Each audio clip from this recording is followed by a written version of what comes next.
مشروع قيادي. تفضل. شكرا استاذ منير ياسين ابو اشرف. خير ما نستهل به يومنا هذا اليوم المبارك، اليوم الثلاثاء 13 من شباط فبراير 2024. آيات من الذكر الحكيم يتلوها على مسامعنا الشيخ أحمد أبو زيني.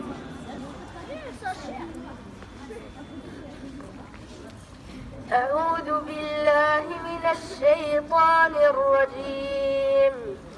آمن الرسول بما أنزل إليه من ربه والمؤمنون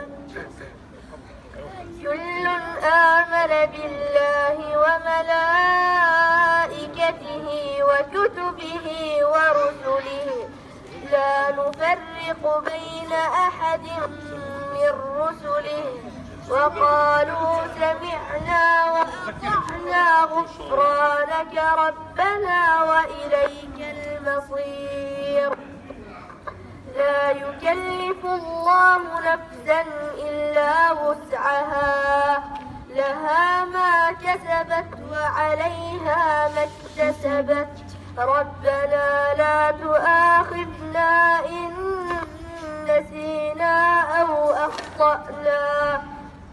ربنا ولا تحمل علينا إصرا كما حملته على الذين من قبلنا.